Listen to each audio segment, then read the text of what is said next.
Ooh, and we're here. Welcome to Sage-Based Wisdom. I'm Brian Bahe. And I'm Jana Schmieding. And we're podcasting to you from the sacred homelands of Sabrina Carpenter's foot shoe studio. Shoe closet. Today we'll be giving you, our listeners, some advice cultivated indigenously from our backgrounds in nasal and sinus rinses. And bowel movements. If you're a frequent listener and want even more of us in your life, consider being an official wise ass. You're a wise ass, Harry. Remember, ass member.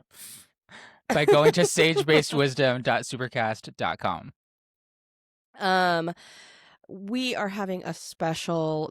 These are our sort of our end of year episodes, Bri. Kind of our Spotify Wrapped, if you will. Oh my God, it is our Spotify Wrapped on Sage Based Wisdom. But we don't endorse Spotify, given that they are running ice ads. That's right. We really fucking don't. Before we get into our TikTok that I've so carefully cultivated on my 15 minutes of internet usage in the last 2 weeks. How are you doing? This is our first time seeing each other in years. So long. Years. Years. You have been in Montreal. I've been in Montreal. I do have a few things to say about Montreal right out the gate. Oh boy, let's hear them. What do we got, Montreal, you fuckers? As Jenna likes to accuse me of having a sex addiction, I had to follow through on that promise and opened the apps upon landing immediately. I was there for 2 weeks. Oh, that's my alarm to wake up. I was there for 2 weeks. Wake up at 9:10 when we start the podcast at 9. Oh, Bri, that's what I was afraid of. But listen, it's fine. We're doing great. Listen, you showed up in a big way today. I did show up because I listened to this podcast, shout out to the format, of Ocean Vuong on like an NPR podcast. And he basically quoted Kim Kardashian by saying that like people are afraid to work. And I was like, if Ocean is saying this, I need to get my ass out of bed. Like, that's how I feel now if I'm ever so tired and I'm just like, I don't want to do this. I just think of Ocean Vuong. It's unfortunate that you think of Ocean Vuong and not Kim Kardashian, because that's who I want to blame for telling me to get up and work. Really? I deeply disagree with the whole thing, but go on. I mean, like, same here, but there is something about hearing him say that made me sort of that really does you. it. Yeah, that kind of does it for me in a way. Yeah, listen, I don't disagree that all men need to sort of get to work. So I will take that perspective. Sort of a misandrist's advice is men, don't be afraid to get up and do some work. But I will say, okay, so this is Montreal. I think as this was happening, I was like, oh, I can definitely tell this to somebody I can definitely speak to this on the podcast. I also am just kind of like, I don't support this behavior. But basically there was one day in Montreal, I was on an app and there was I met up with some guy. He was like, I'm in this car nearby. And I was like, okay, cool, I'll come meet you. And Brian, please do not become a murdered or missing Indigenous person. And so I get in the car and I'm just like, okay, let me feel this out. The car was in a heavily trafficked area, so I was like, I feel okay. This is maybe not how we should start this. No, I know it is. We're here. And then he was like very everyone there is like French, and for some reason the French accent when it speaks English feels like so just like um cartoonish to me. It's very what's that? It's giving oui oui baguette. I don't know. I Yeah, can't do it because I don't. Pepe Le Pew, is that a thing? Pepe Le Pew, the skunk. Yeah. Yes, it's very that. And so there's just kind of like this man that was like Pepe Le Pew, like, oh, you're from Los Angeles, and he was just like, oh my god, let us know today. And then basically he was like, look, he was like, oh, I live across the river. Do you want to come over to my place? And I think he had told me that before I met up with him. So I Googled what across the river was. Yeah, what is that? It's just like the outskirts of Montreal in a way. And I was like, okay, whatever, who cares? Like, does he live in Ganawage? I feel like Montreal whites are maybe very problematic. Am I wrong? He actually was giving borderline native in a way. I didn't ask him, but I'm like, I could see him being a 16th or something like that. Okay. You know, and I wonder. I don't know if the Mohawk folks accept 1/16, but again, no idea. And yeah, he was kind of just like, blue collar gay guy. And so I get in the car and we're driving and we're just chatting, and he's like kind of like very like charming, and I'm just like, okay, maybe this isn't like the craziest thing in the world. And then we're kind of just like driving, and it is kind of like further than I anticipated in a way. Not like far, but it probably was like a 15-20 minute drive. And I was just like, all right, what am I doing? I don't need to be doing this. But you did it. And you did go to his place. No, I did go to his place. And then he ultimately... Was it fancy? Was it Frenchy? Like, what are we talking? Not at all. It was kind of not great. And then he's like, as soon as we go in, he's like, oh, I need to take a shower. No, I just come home from work. And I was like, okay.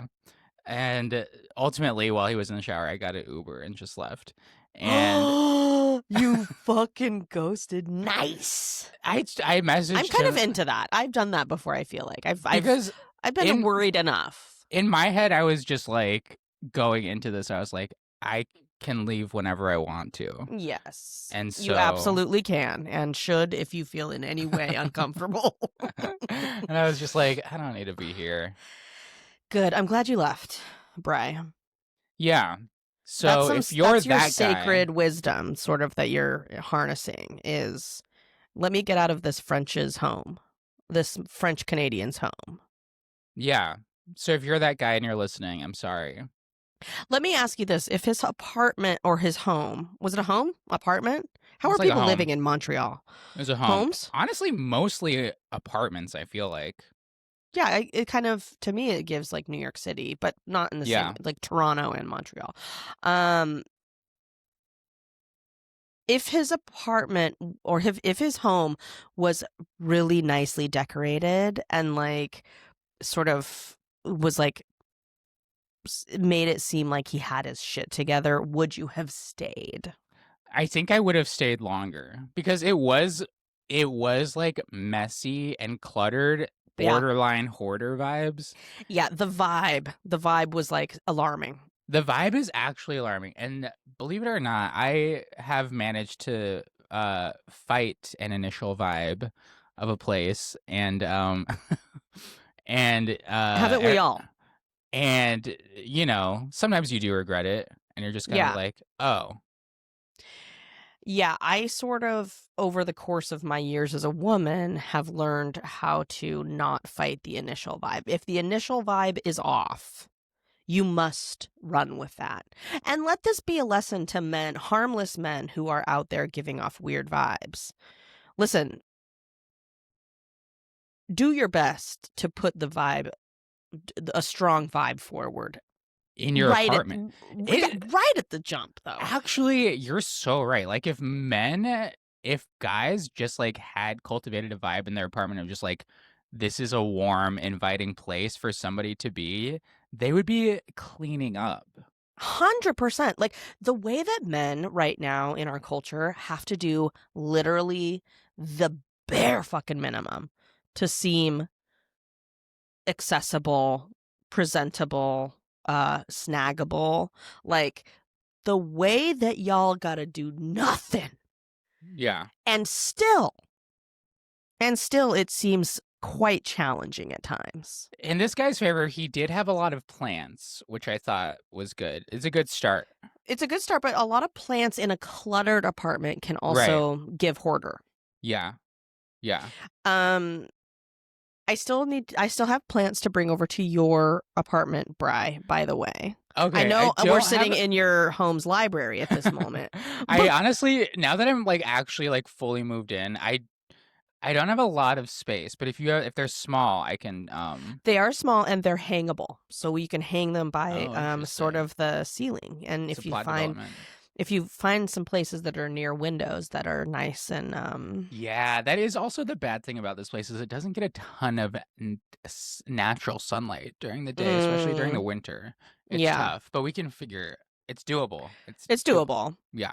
Trust me, a plant will sort of be that girl when you're hosting or even just kind of when you need some like calming vibes. Plants are a sweet touch. So you're in Montreal for 3 weeks? 2.5, 2 weeks? but it was spread over 3 weeks, if that makes sense. It's like we got in on a Wednesday, got in on a Tuesday, left on a Wednesday. And you were unable to do Sage Based Wisdom live after the LA Indian Flea, but we did bring in Sierra Teller Ornelas to fill in for you. And she did a fabulous job, by the way. I was so bummed. It looked so fun. I had FOMO. It was great. It was great. And you will, listener, you will be privy to that episode next week on my cat is coughing up a hairball. Awesome. That's cool. I've always wanted to see a cat do that, and I never do. I think it's more of a vomit or like just an upchuck of food. Anyway, Sierra did great. I saw you guys had matching blazers, which I felt I missed out on. We did. We had matching bee yellowtail blazers. And that was truly one of the highlights of the show was our coordination and sort of. Were you guys styled by bee yellowtail or did it just happen? Well, I was saying to Sierra, hey, what if we did cool t-shirts underneath our cool t-shirts, graphic tees underneath a blazer? I have like a black blazer. I think I have 2 black blazers and she was like, I'll do my best.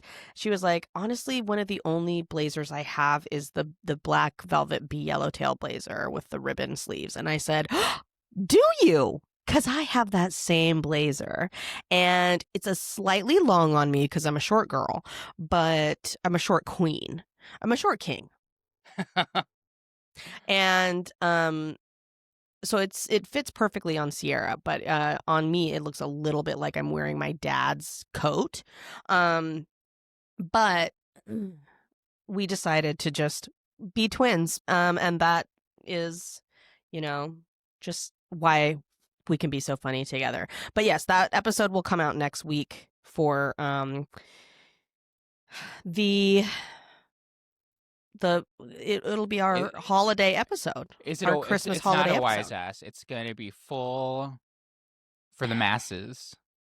Oh, not Christmas episode. It's going to be our New Year's episode. So that's going to be our New Year's Eve episode. And you are on it, Bri, but you are on it as a video, which I thought was really funny and everybody was obsessed with your presentation of your art in Montreal. Yeah. No spoilers. No spoilers. The snow in Montreal is great. Beautiful. Just so malleable. I've also been traveling, I just want to say, and that's why I sound so congested, is because I've literally been going up and down,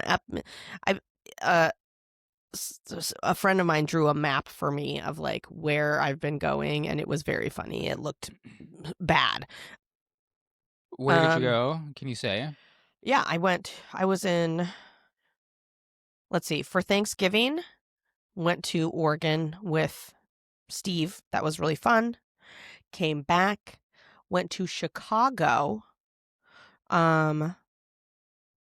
Sorry, I have to look at my calendar. This is crazy because I'm kind of like, where did I go? I'm looking at my calendar. Mossbrag. Okay. Yes. Okay. Thanksgiving, I was in Oregon. Came back. Kimpton. Oh, Chicago. Kimpton Inn. Stayed at a Kimpton in Chicago. Did Mm. this really fucking cool sort of, it was called the Mound Summit Symposium, put on by the Center for Native Futures, which is basically like an art, a small art institution, nonprofit, and community center in Chicago, an Native community center in Chicago. Center for Okay. Native Futures. If you're in the Chicago area, please check them out. They're in the MacArthur building right downtown, and they're so fucking cool. They have incredible art there, but it was basically a bunch of nonprofit arts organizations that presented to each other and an audience and like talked about our work. And I went with Emma as the chapter house. And it was really fucking cool to meet all these other native, like Chicago natives. not just Chicago natives, like people from like Racing Magpie in Rapid City came. There was the Forge Project in New York. There was like all these arts orgs, the chapter house from LA, like basically a lot of art institutions that are dealing sort of with art installations. How are we doing art ethically, and also how are we providing space for Native people to like put their art up? Did you do any? Did you do any gay stuff in Chicago? Go to Did I? Steamworks? No, I barely could do anything. I didn't do anything gay or straight in Chicago. I was just sort of there doing art stuff. I saw a headline that Chicago's O'Hare Airport is opening the first gay bar. What? O'Hare is doing the most. O'Hare, more like oh hey. More like oh hey airport. Oh hey queen. O'Hare, more like oh hair from your balls in my mouth. Got to get that out. Fuck, I would kill to be a bartender at the airport for one day. You would, Brian? I feel like you could do it. I feel like they would allow you. I would not make it past security. That security. Maybe we should pitch to. So many gays are like, I can't get into the O'Hare gay bar. I can't make it past security. There's a 2-hour line just to get in. You know what O'Hare needs? A lesbian bar. Yes, literally more lesbian bars across the board. More lesbian bars across the board. I think it's fucking tragic how few lesbian bars there are. But what I do want to say about the O'Hare Gay Bar is we should pitch to the O'Hare Gay Bar that we will do an episode of Sage Based Wisdom and bartend with like headsets on. I mean, wouldn't that be amazing and fun? That would be so cool. We need to do the first show at O'Hare's Gay Bar. Oh my god. And I think it is like a Sidetracks joint. Like Sidetracks is this like big gay bar in Chicago, and I think it's them that's opening that. Hit them up, Bri. Whoa. Okay. Hit up Sidetracks. So yeah, then from Chicago, I then took a flight to Ottawa to be on a panel or like do an interview in front of the First Canadians org called it's sort of like a network of friendship centers. Uh-huh. And friendship centers are like urban native community orgs. And the friendship centers are dope, dude. They like They have in Canada, for the native people in Canada, they have a network of urban community centers that are each sort of like managed by its own staff, its own directors, and they get tons of funding. Like my trip was funded and I was paid money to like go and speak to them about my work. They have like a youth program. They have so much going on up there. And I'm like, God, we are like the way that the States, and I don't know if you felt this way too being in Montreal, but the way that the States do not fucking care about Native people. Still, Yeah. to this day, like the States hates Indigenous people. It's wild. Like wants us to be around so much less than we even are, and we're just a blip on their radar. Because I went to Ottawa for that, and then my friend Ganya Horn, who has a friend of the pod, she picked me up in Ottawa, and we went to Ganawage for a night, and I got to hang out with Dio for a night. Shout out Dio. Ottawa is I think you were further north than me at one point then. Because Ottawa's like further east, right? / north. I think further west. Really? Northwest. I don't fucking know, dude. Ottawa. I don't know the map. What am I, a geography teacher? I couldn't tell you, because I think Montreal is like pretty much Oh yeah, you're just a little bit water. west. You're just a little bit west of me. Yeah. But then I was like just a little bit north of you. Like I flew out of Montreal. And by the way, up there, so cold. It's so cold. So cold. It's like, but also, honey, you ain't seen nothing yet. Because earlier I was there in February. That shit turned me inside out. I was like, this is crazy that this is like just like how people live. 2 thumbs down, way down, in my humble opinion. Couldn't pay me to live in that kind of cold again in my life. And New York is not even close to how cold that is. And I was still just like, ugh, God, the winters here are pretty harsh. Yeah.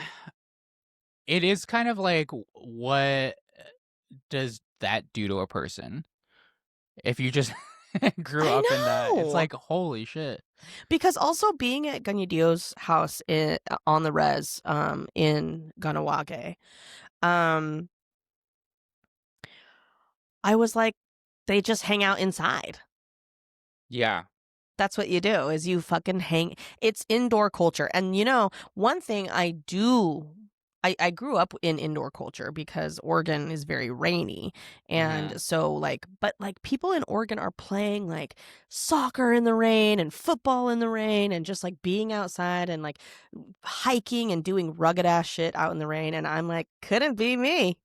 My favorite part was just seeing how many people, there would be like 6 inches of snow and there would be like there would still be people just like running, like doing their cardio. Like going for going for a run. And I'm like, what the fuck is wrong? Who hurt you? Why are you doing this? Dude, I know. I was It's so baffled. Fascinating. And so I flew out of Montreal. Love the Montreal airport, by the way. I think. I don't know if I do. I can't remember now. I'm getting all my airports mixed up. Came back to LA, hosted the LA Indian Flea, which was a massive hit. 1,700 people came through the Broad, like outside of the Broad. So many vendors sold out. It was super fun, great vibes. Vibes were so high. Not a single crisis at all day long. That we know of. Did the show at night, and then the next day the next day was Sunday, so I rested on Sunday. Monday, the Lord's Day. And everyone knows how Lord I am. Lord with an E. The next day I flew to South Dakota. Holy I flew to shit. Rapid City, South Dakota to do an audition workshop in partnership with the First People's Film Lab, which is sort of an academic conglomerate of people who are trying to produce a short film in January in Rapid City. So I will be going back to Rapid City. I will be going back to my res, Cheyenne River, to shoot this short film. But I told them that I would love to host an audition workshop out in South Dakota for a bunch of Lakota people because I have a film also that I wrote, not a short film, a feature film that I want to shoot in on my res. But there's no capacity. There's no acting classes out there. There's no fucking improv classes out there. There's no stand-up like people would be hard pressed if you're a Native person living like in the Midwest out on the res, these huge reservations. You don't have fucking access to anything, the arts, period. Like even mainstream Americans don't have access to the arts now, like in schools and shit. Not to mention like very poor people living on a res. Okay, you're actually kind of speaking to something that I've been thinking about lately, and this is something that I've messaged our dear friend and friend of the pod, Emma, about, which is that, like, I do want to teach a stand-up class at the chapter house. But I also... Yes, do it, Brian. But now I'm like, do I take this on the road? Absolutely. Well, you try it at the chapter house and you take it on the road. Right. Okay. I think that you use the chapter house to sort of fine tune your workshop and then you take it on the road. I would love to host an audition workshop at the chapter house too, but yeah, ultimately the goal should be to take it on the road and to give our people out in our on our homelands access to this shit, because otherwise we have no capacity, institutional knowledge of how the industry, how like the performing arts works. If you're in a Native community and you would like me to teach a stand-up workshop, please reach out to me. I am gonna need a place to stay though, and I'm gonna need food and lodging. Here's my grand pitch to you, because I did do this for free. I sort of, it was on my own dime. Like I wasn't getting paid to go teach this audition workshop, but I did a 1-day workshop, and it was like acting and then auditioning in the afternoon and like practicing in front of other people. It was like 23 people there, and they were all Lakota people. It was so fucking cool, dude. It was so meaningful to them and to me as the facilitator. Like it was just so impactful. People, and then the next day we came in the morning, and we did the auditions. We held the auditions for this short film that we're doing in January. So they actually got to immediately put their rehearsal to use. And now we have 23 Lakota people who know how to audition, who know how to stand in front of like a group of casting directors and do a slate and memorize their sides and come in prepared and like show up. And to me, like the way I am like, dude, we need to get not them having to pay us, because a big reason that my workshop was so successful was because it was free to attendees. Yeah. What we need to do is get a bunch of grants to take our shit on the road and teach all of these things. We need to teach improv. We need to teach acting. We need to teach auditioning. We need to teach stand-up. We need to give our people like the access to the performing arts. Rant over. I'm gonna offer a 1-day workshop on stand-up, and then I'm gonna offer a next day. A prerequisite to taking this workshop, you need to take the stand-up workshop, and the other one is a crowd work. I'm gonna offer a 5-hour crowd work workshop. That's crazy. The crowd work is longer than the actual stand-up. Stand-up is a 20-minute workshop. The crowd work workshop is a 5-day intensive. Yeah, not just crowd work, how to record your own crowd work and put it on the gram. No, I do think that that's a brilliant idea, Bri. Everybody look out in 2026 for Brian's stand-up workshop. founding at the chapter house. This is what the chapter house is for. Shout out chapter house. The chapter house is so that we can have access to the arts. Native people in urban centers, like if you want to take an audition workshop or a stand-up workshop, you're looking at paying minimum $300. I think it's probably way more now because of inflation, but like even taking an improv workshop, as you know, Benny Wayne Soley teaches improv at the chapter house, and all of his students have had gone on to be famous improvisers. No, but they like are taking it again. They're like, they have class shows, you know, it's fucking awesome. To me, that is like the reason for the season. For sure. I loved taking fucking improv classes when I lived in New York. I took one how to audition on camera class here in Los Angeles. And it was one of those things where you're like, oh, this is like, I thought it would give me the tools. And it didn't? It What did it was teach you? so technical. It was like, okay, the camera's into third parts. You got the top third, the middle third, the bottom third. You want to be in the top 2/3. And I was like, so stupid. This is yeah, crazy. I think that, well, if I may brag about my workshop, it is teaching a little bit more on the acting side, like the performance side, like how to get in the zone and how to quickly access your performance person so that you can like look great on screen and on camera, and like how to use your slate to like be yourself and then drop into a character during the self-tape, and give a few different options and stuff. And so like you let the fucking camera person be the guide, you know? Or like I did also teach them like, here's where to set here's your framing for a self-tape, all the shit. But like, yeah, like it was so fucking cool, dude. It was so, I want to do it everywhere. I want to take it to every res, and I need to get grant funding to do that because I don't want it to cost anybody. I don't want it to cost natives money. Yeah. I infamously auditioned for I would love to get my hands on this tape. For the native role in Reba's show, Happy's Place. I feel like you and every other native man.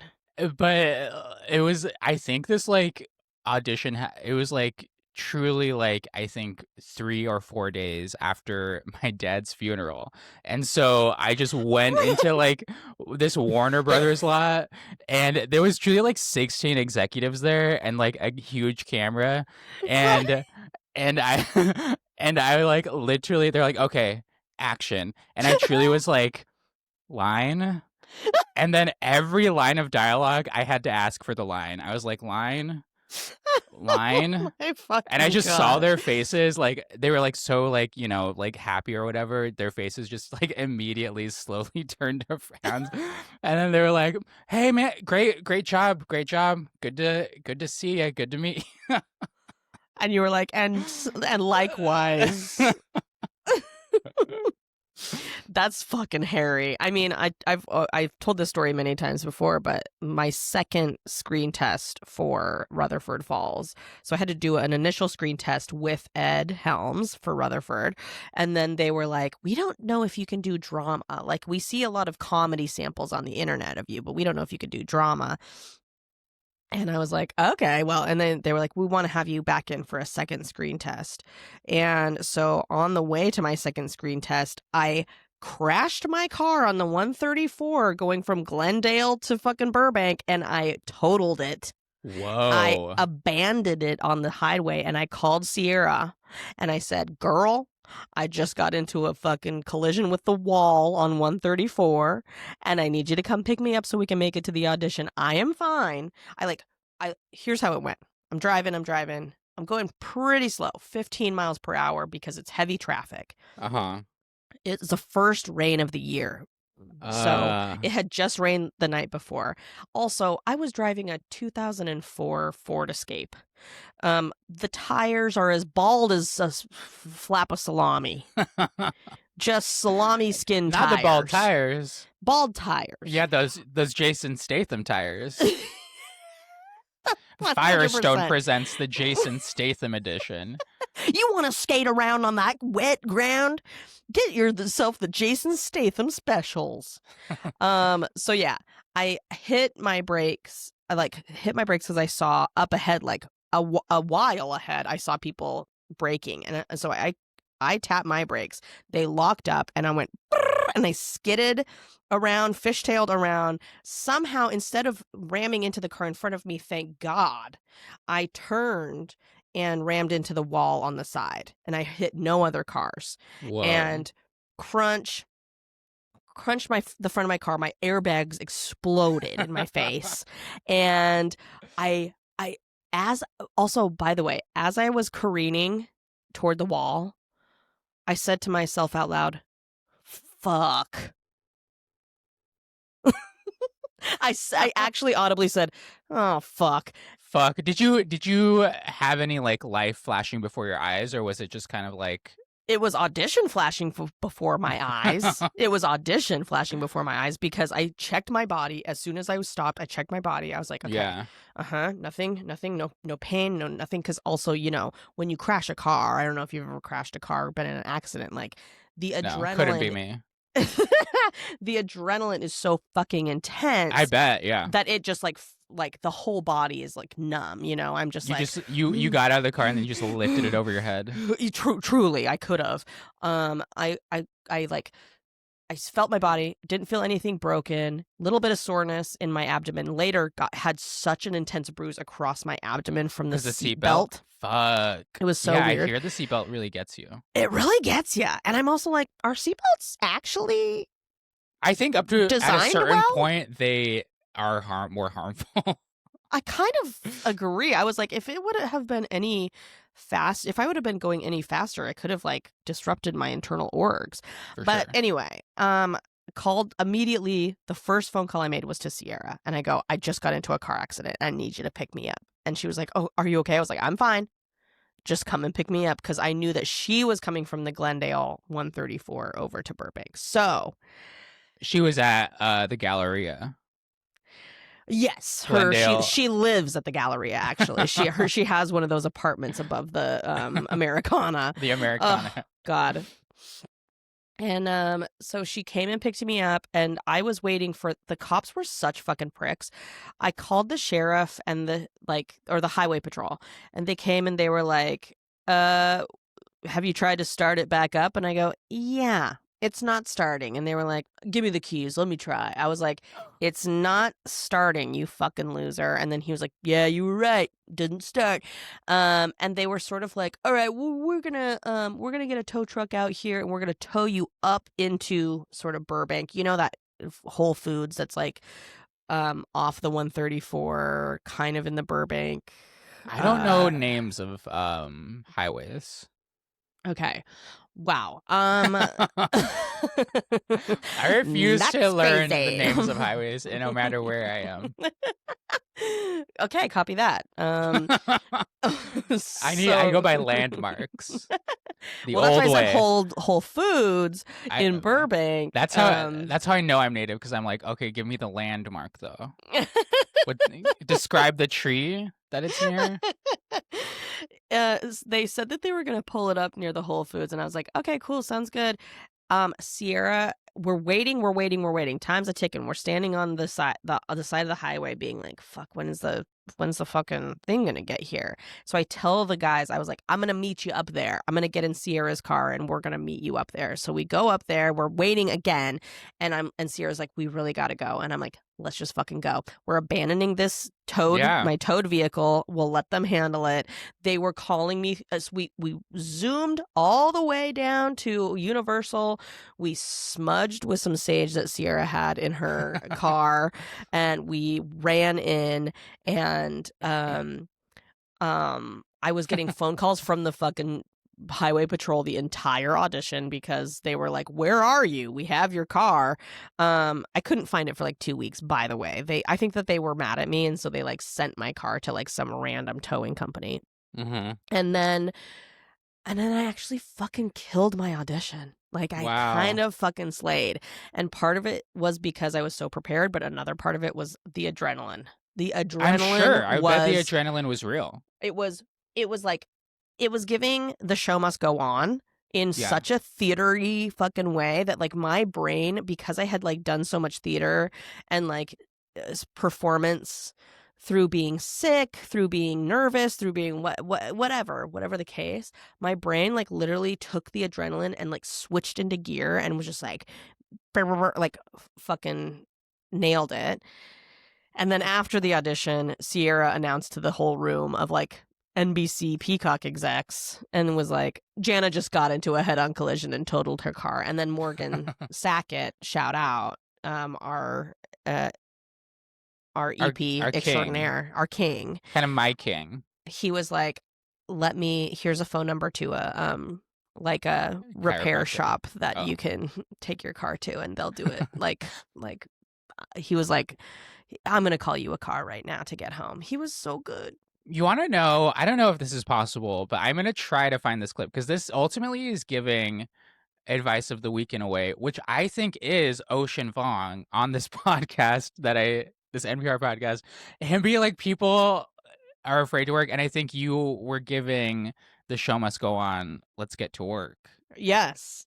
100%. I mean, listen, I knew if I wasn't hurt, if I didn't have like internal bleeding or anything, I was like, this is my own, like, and Sierra knew it too. She was kind of like, we have to get to this audition. Like, there was no world in which they would reschedule.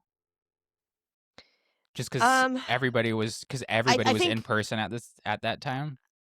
Everyone was in person. This was pre-Pando. And actually, this was literally 1 week. No. I crashed my car on a Wednesday. The next day, we got let go. We were told, go home. It's a pandemic. Then Friday, sorry. Crashed my car on a Wednesday.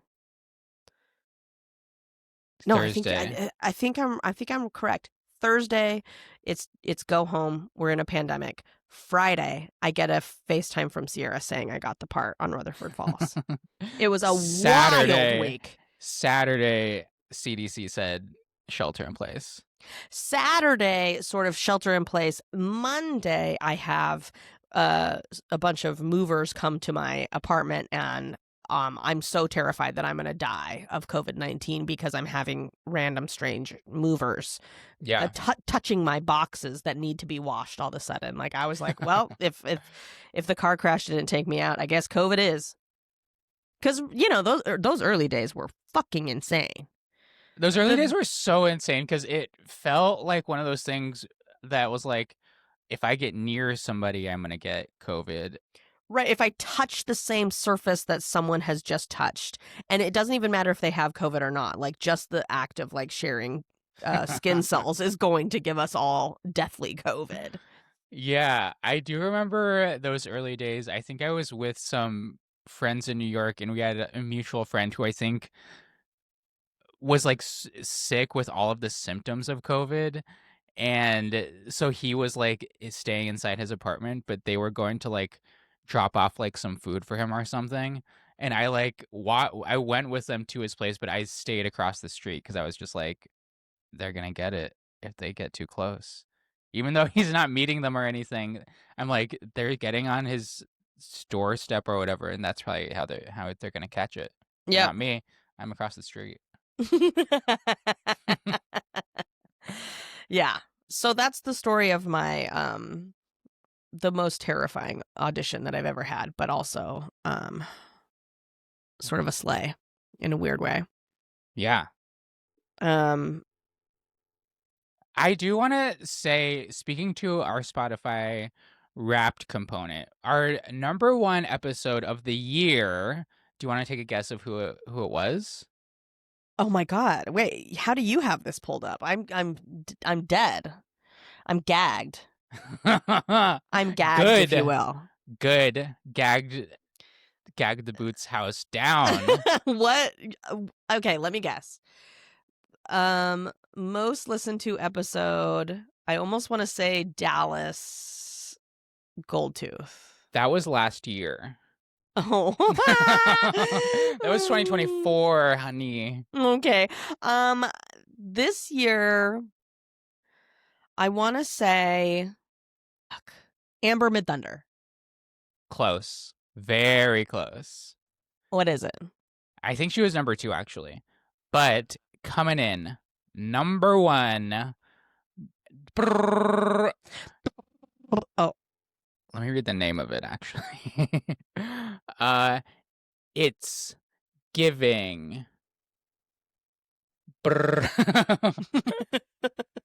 It's giving flued out with Nicole Byer. Nicole Byer. Love that episode. So sage, so wise. So sage, so wise. I do wonder if she ever got that crouton bowl from that place in Palm Springs. Because that was kind of a third of the episode, was me recounting this chicken Caesar salad I had in Palm Springs where the bowl was one big crouton. Listen, and I still fucking crave that shit. And she did kind of put everything on pause for 15 minutes so she could get a look at a photograph of what this was. And I want it.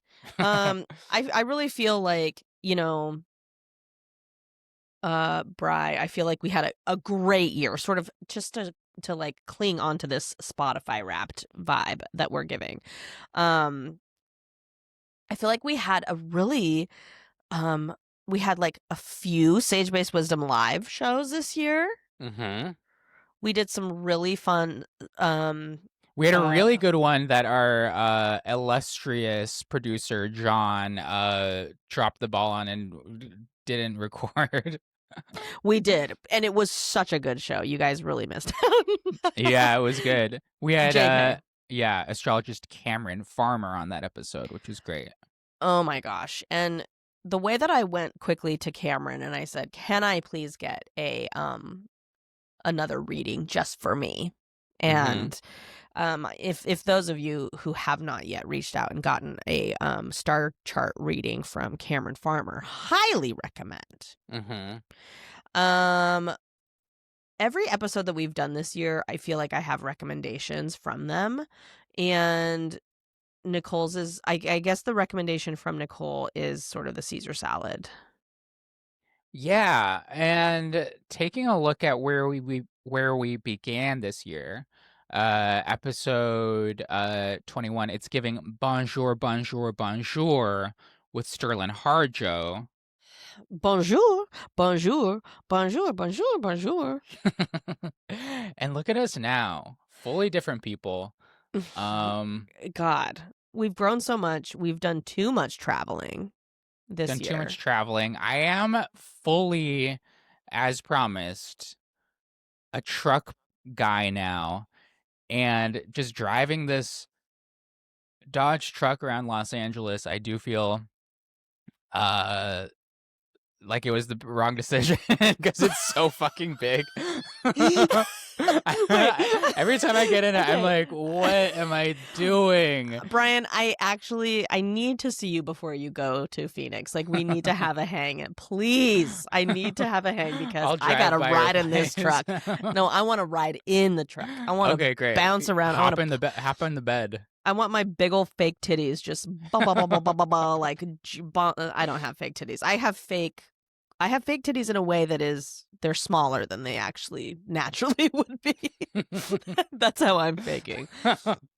But yeah, I can't believe I still haven't fucking seen your truck. I mean, it's pretty new still, so not a lot of people have seen it. And you probably won't see me because I have to park so far away from everything that because it's just so big. Parking is crazy. It's like, what? It takes me 20 minutes to park in my apartment driving space. Amazing. But the cool thing is that, like, I do feel like a bit of a kinship now with all the other truck drivers in LA. It's like we're in like you are a special breed of assholes. Secret society. Yeah, it's kind of like we nod to each other. I feel like they don't believe that it's mine yet, that like I fully belong in this truck and that me and them are the same.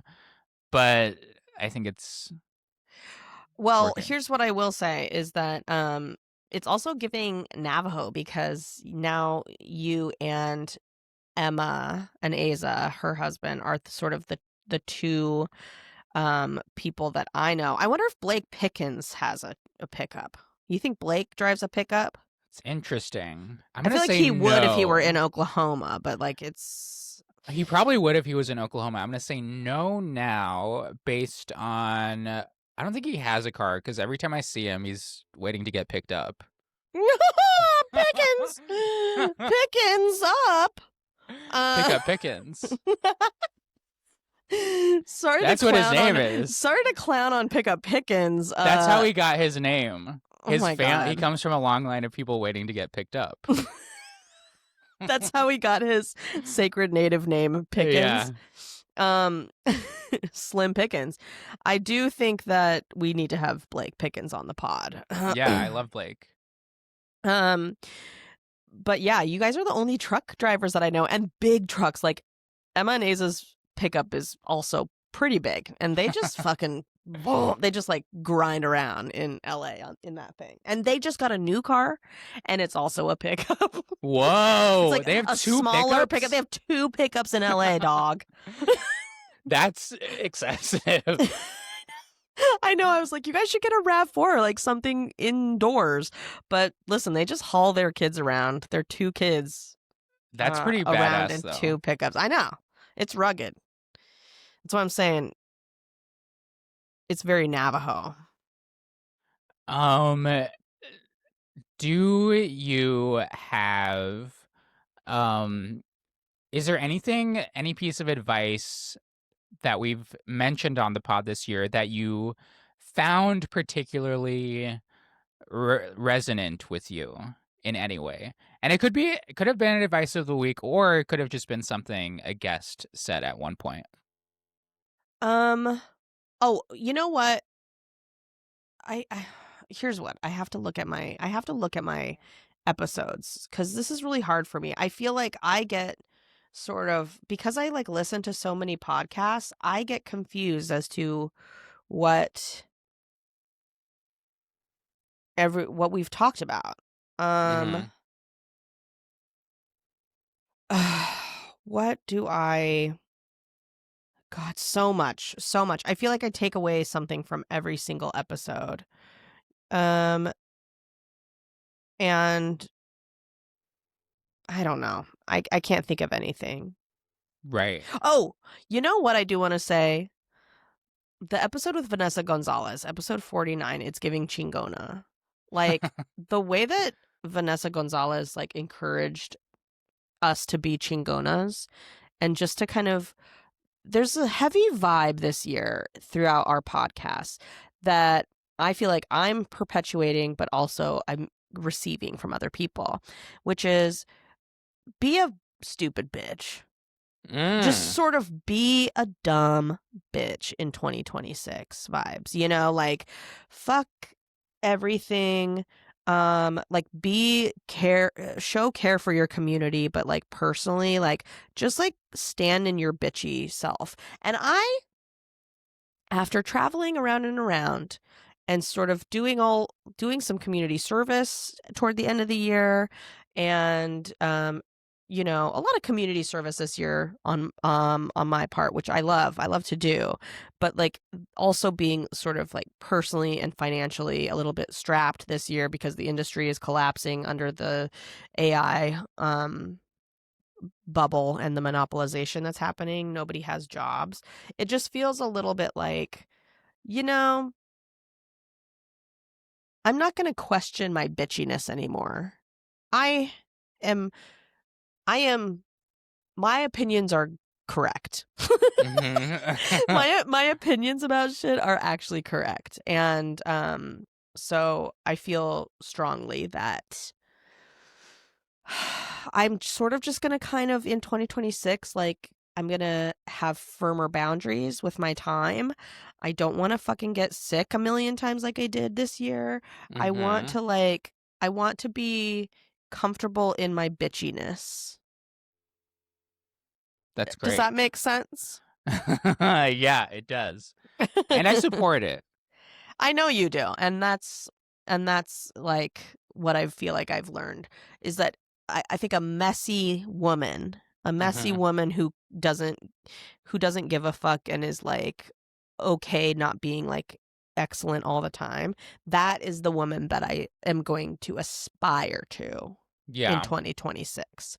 A dumb bitch who is lazy, doesn't really like, sometimes doesn't really like take care of herself in the best way, but also like shows up for community when I have the energy. But like if people are gonna try to like come for me or shortchange me, fuck that. Yeah. I'm over it. I think it's important to, you need to put your mask on before you can put your mask on someone else. Yeah, I thought you were saying you need to put your mask on so you don't get sick, and actually that's a read for me. Just flying around. We are recording virtually, but I'm still gonna need you to put your mask on just for my personal mental health. Yeah. What did you learn this year, Bri? What's sort of your takeaway from Sage-Based Wisdom in 2025? I think my takeaway is that I should stop setting fires in the Los Angeles. I'm just kidding. I was like, I should stop taking hikes in the winter in the Palisades, in the hills of the Palisades, and starting minor fires. I was like, wait, this isn't. Is this gonna be funny? Look, obviously, I don't support arson. Take it back. Apologize. No, really. What did you learn? I mean, the year started out so crazy with the fires in Los Angeles, fleeing for our life. There was one day I left the gym, and I just remember like walking to my car and seeing like Runyon Canyon like fully orange, just like in flames, and that's when I was like, oh, I need to get the fuck out of here. And that was the energy that persisted throughout the year. Sort of like things are on fire. I gotta get out of here. Yeah. Yeah. Mama needs to pack her bag. Mm-hmm. Get a to-go bag. Mm-hmm. But my takeaway for the year, I think it's kind of just like cardio. I was like, let's keep this cardio going. Trying to get my steps in. Wow, that's a very deep takeaway, Brian. Listen, you got to do your cardio, people. If you're not doing your cardio, your sex addiction, nothing about your personal growth, moving into an apartment by yourself, no roommates. Is this the first time in your life that you've lived sans roommates? No, I think my senior year of college, I did live in a studio apartment. And okay, that doesn't count. I don't know. Living alone is borderline overrated because what I did realize is that if you don't do something, it's not going to get done. Because usually if you have a roommate and you don't do something, they will break and, ultimately take out the trash. But when you're alone, there's no one to do that. I would hate living with you, dude. No one ever move in with Brian. He's waiting you out to take the garbage. Like it's a race to the finish to take out the garbage. Who's gonna let it get as smelly as it possibly? Containers, yeah. Oh man, I disagree completely, but I will say, Bri, we do have a voice message from a listener. Whoa. And it's sort of a recap. Perfect. It's a recap one. So I think we have a couple recap ones. Okay, let's just do Hold one. on. Let me see. What is this one? Oh.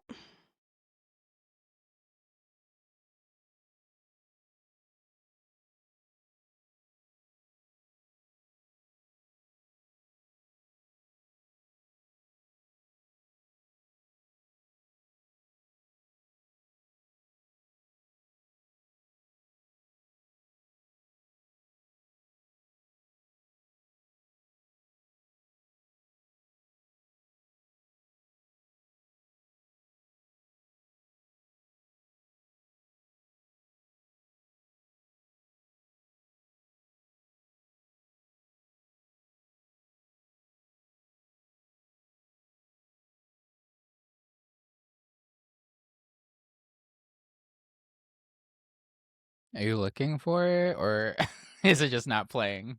I don't hear anything, by the way. You don't hear anything? Oh my No. god, I'm listening to it this whole time. I was like watching your face. I was like, wait, what's happening? Okay, how do I...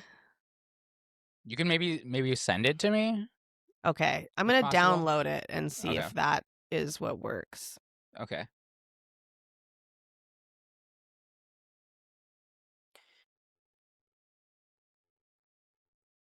Do you hear that? Oh, now you have your headphones off. Can you hear me?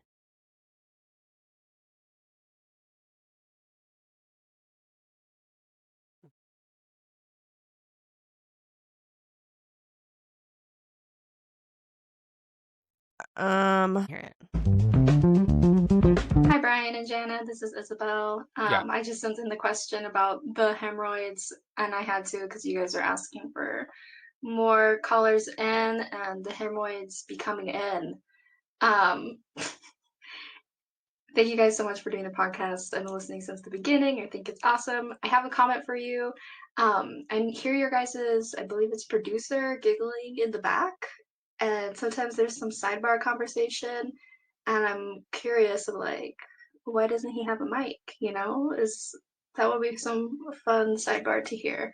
Um, Anyways, appreciate you guys. Congrats on the pilot. I look forward to listening to more episodes. And again, this one's just for y'all, so thanks. Bye. Isabel's trying to hit on John, it feels like. Isabel's smitten. I can hear it in her voice. She's like, oh, who's this man you guys are talking to? Listen, as she should, okay? Because John, what a catch. Our producer, John, just want to say, shout out, John. Actually a catch. Actually a catch, radiating positive vibes, and I support this. I do too. And also for the hemorrhoids of it all. She was the one who was calling with hemorrhoids. And I learned on TikTok last night, this is an embarrassing fact about my TikTok habits, is I was watching a TikTok of a woman who was getting her butt waxed.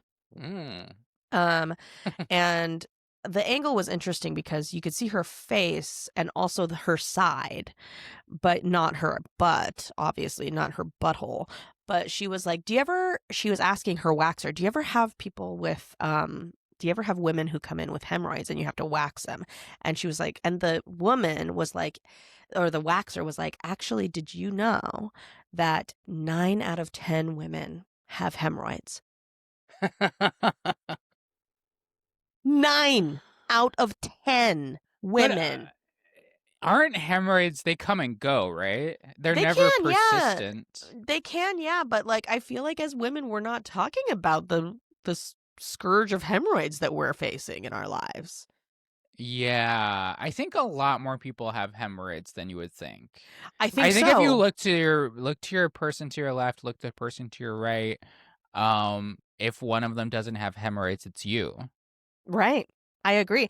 And so in this TikTok, she was she was like, the chick, after she said, yeah, after the waxer said 9 out of 10 people have hemorrhoids, she said, you have a hemorrhoid? And the girl was like, what? I didn't know that. She was like, yeah. And then the waxer took a picture of it for her on her own camera. So... ladies, we're just out here learning about our bodies in our old ass 30s and 40s. It's a wild ride. Needs to get those St. John's it's like something Ivy wipes. It's like something. It's like a cooling, soothing wipe. What? Okay. St. John's wipes. St. John's wipes, whatever the fuck those are, put them under your tree. Give them to your girlfriends for the holidays. You got yourself hemorrhoids and you didn't know. Did you find them? Hemorrhoids? Can you share your screen with the St. John's wipes? I absolutely cannot share my screen. Okay, well, have to get out of all those porn sites. Witch hazel. St. John's with witch hazel wipes. It's just a cooling, soothing wipe that you use. Flushable, I believe. Maybe not. Okay, well, probably not, because everything that says it's flushable is actually not flushable. It's going to clog your thing. Okay, here's another piece of feedback that we got from a listener, I think. So, remember the episode that we did with the kind of ghosty Halloween episode that we did with Michael McMillan, and we talked about that native documentary about the little people in Alaska. Oh my God. This is a little person calling in. Yeah, it's one of the little people. Hey, hey, I'm a little person. Huge fan of the pod. No, even better. Here we go. Hey, what's up? Thanks for the shout out. My name's James, and I'm the guy who made Blood and Myth. Whoa. Yeah, big fan of Jana and her work on Res Dogs and Rutherford Falls. Yeah, and I big agree fan of that Brian maybe and that his sex Files addiction type show would be really good. But yeah, thanks again. Sending big love from Alaska and Certified Sager. Take care. Wow. Certified Sager. I like James that. Domick. Certified Sagers. Maybe that's our audience fan base. Yeah, a little Sagers. bit. That's the merch. That's the merch. Certified Sagers. Okay, those are our two recaps. Great. I think into both of that. I mean, there's not much more to say about his other than I'm into that. And yeah, stay warm. Yeah, I think what I'm really jazzed about is that, like, we've built an audience this year. It's really fucking cool. I just think what a cool year it has been to sort of give out horrible advice to our relatives and also to learn a little bit ourselves, Brian. Mm-hmm. Join us next week where we will be giving our predictions for the upcoming year. Wait, 2 weeks, because next week is Sierra and my live. Sage Based Wisdom live. So the first week of the new year, we're going to be giving our predictions for the year. That is all the time we have today. We hope our wisdom made your life better, but we will not be issuing refunds if it didn't. If you or anyone you know needs advice, has a question for us, or just wants to chat about something, leave us a message. There's 3 ways to do that, and you can find them in the show notes, and we'll give you our smudgiest, sagiest solicited advice. As always, we'd love for you to follow us wherever you listen to your podcast and on YouTube. Please follow us on YouTube, guys, and support our work by becoming an official Wise Ass or a certified Sager. Maybe we're changing the name. Go to sagebasedwisdom.supercast.com. And thank you for tuning in all year, y'all. Come back next year for more. Toksha. Hagone.